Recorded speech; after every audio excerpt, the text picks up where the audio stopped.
A critical oil route in West Asia is pushing Gulf nations to rethink how they move their crude.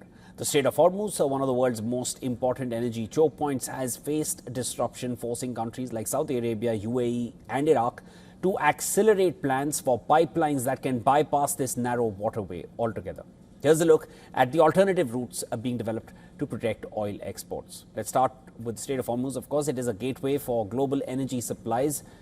But in 2025, around 14.95 million barrels per day of crude passed through the waterway. Iran alone exported around 1.69 million barrels per day through Hormuz and is expected to continue relying on the route because of its control over the strategic waterway. But for the rest of the Gulf producers, around 13.26 million barrels per day of exports could potentially be shifted through alternative pipelines. Industry experts estimate existing and planned routes could eventually redirect up to 11.5 million barrels per day away from the Hormuz Strait, which Iran now claims will never go back to pre-war levels. Saudi Arabia has the region's largest alternative export route. Its east-west pipeline connects oil fields near the Gulf Coast to the Red Sea port of Yanbu, allowing crude to avoid the Strait of Hormuz altogether.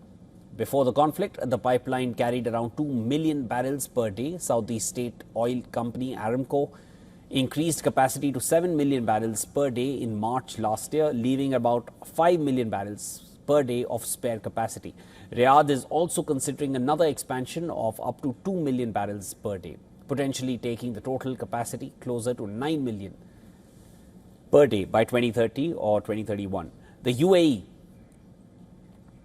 Now, this country has already had one of the most important bypass routes, the Abu Dhabi Crude Oil Pipeline, or ADCOP ADCOP, carries crude from inland oil fields to Fujairah on the Gulf of Oman, completely avoiding the Strait of Hormuz. The pipeline currently handles around 1.1 million barrels per day with a total capacity of 1.8 million, and that leaves about 700,000 barrels per day of unused capacity. The UAE is now fast-tracking a second pipeline alongside the existing route, which is expected to double digits through Fujairah and become operational next year.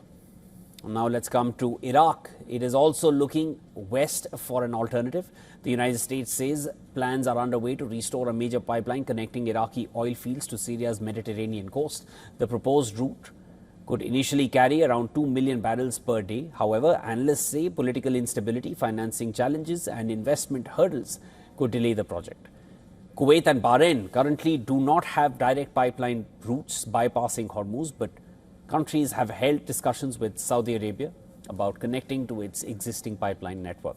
Now, the Strait of Hormuz remains the main artery for Gulf oil exports, as it has been for all these decades, but rising risks around the waterway owing to the war between Iran and US and Israel, they are pushing producers to build a backup system. If completed, these pipeline projects could allow billions of barrels of oil to once again reach the global markets without passing through one of the world's most vulnerable energy choke points.